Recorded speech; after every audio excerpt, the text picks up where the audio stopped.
Today we're going to do by request, a tribute to Scotty Moore, who was Elvis's first guitarist, or the guitarist in the early sessions that he did, like 1954, those sessions. Very influential player, influenced guys like Albert Lee and the late great Danny Gatton, and had a really cool style, very chordal style, and a lot of syncopated rhythm. I play it with picking fingers, as does Albert Lee, and so forth. So this lesson, we're going to do this in two parts. This lesson we're going to go over the solo that you just heard, and in the next lesson we'll go over the rhythm to that song. So anyway, here we go. Tribute to Scotty Moore. We'll see you in just a couple of minutes. Couple of seconds, please. Okay, gang. Well, get your clean guitar, get your guitar clean, I guess, and nice clean sound. And first we're going to go through this solo. You'll want to download the tab for sure on this, make your life a little bit easier, and we'll go through it. Okay, so first of all, this is over a very, very simple progression. Let's go through that progression. It is simply this: E, B7, E, and again, E, B7, and E.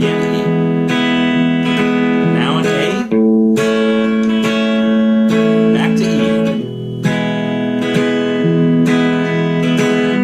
B7,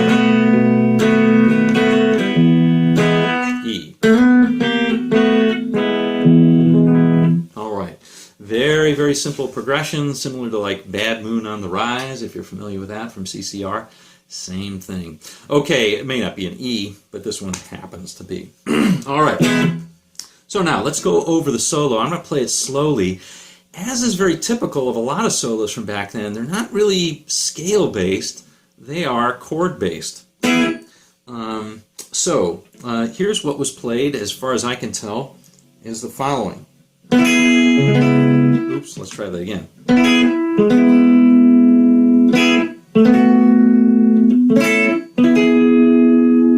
And again.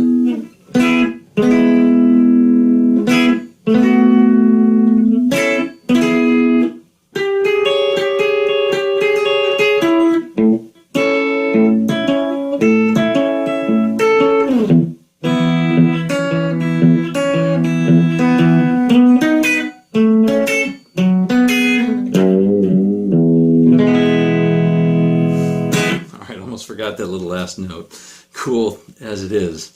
All right, so the beginning part over the E and the B7, very, very simple. What we're going to do is we're going to play basically just a series of chords. So the first thing you want to do is finger an E chord up here in this format right here. So we've got, I'll go over it, on the first four strings, we've got 6, 4, 5, and 4. Sounds like this.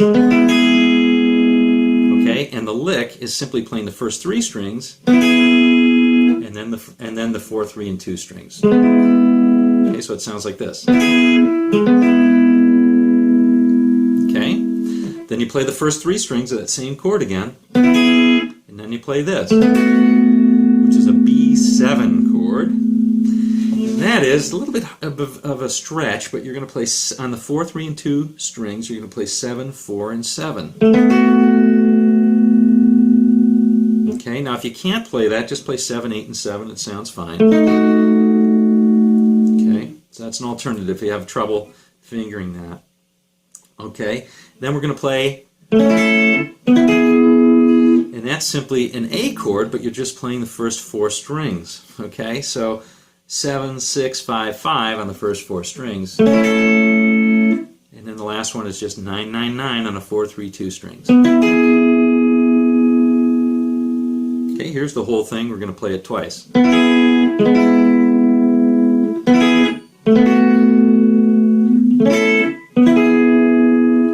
Okay, the second time through you play this little syncopated lick, which is very cool.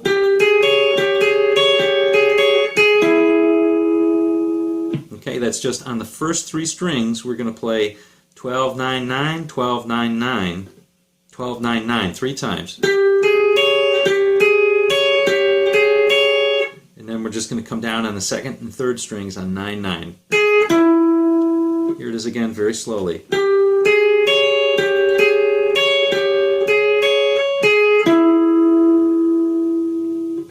Okay, so that's most of it. Okay, so now we get to the sort of syncopated rhythm thing that Scotty Moore did so well and was so influential with. Alright,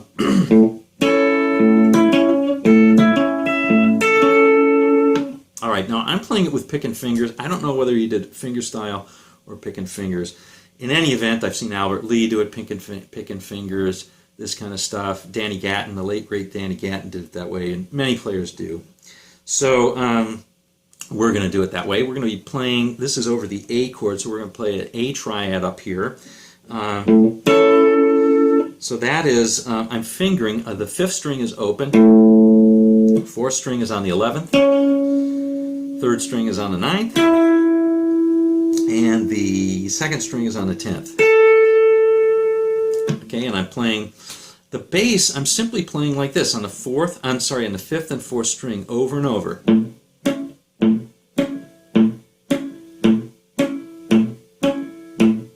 Like a clock. You just want that to be a clock, okay? Up and down. And you're going to play with your 2nd and 3rd fingers, or you can do it with, you know, whatever fingers you want to, okay? And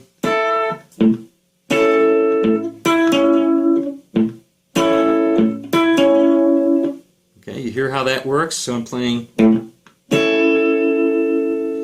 I'm pulling up with my 2nd and 3rd fingers on the 2nd and 3rd strings.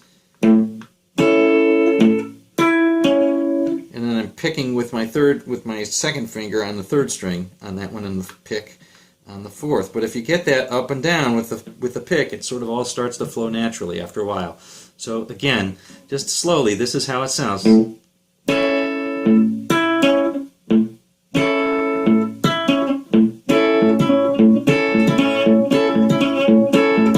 Starts to become natural after a while.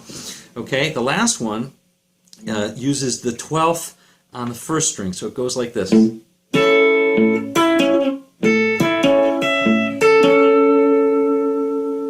One more time.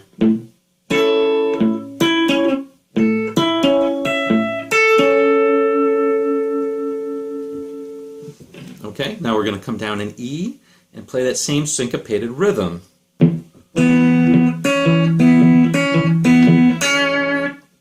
Okay, so on that one, the bass note is just going from the 6th string open and then playing the E on the 4th string. So you want that to just be clockwork.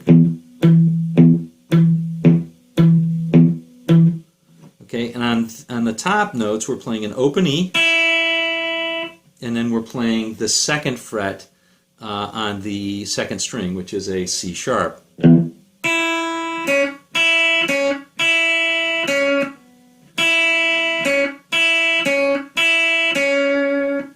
Okay.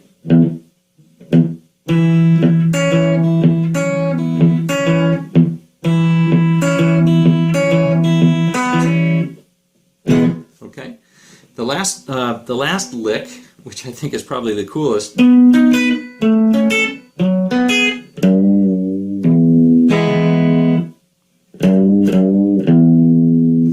Okay.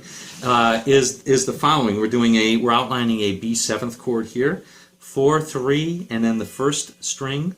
We're going to play, let's see, 9 on the 4th, 8 on the 3rd, and 7 on the 1st. That's a B chord. Now an A chord, which would be 7, 6, and 5. Okay, now we're going to play this chord, which is like an E7 chord. We're going to play 4 on the 4th, 4 on the 3rd, and 4 on the 1st. And then this one right here. All right. So that's just, of course, the 6th string, 2nd fret. We're giving it just a tiny bend.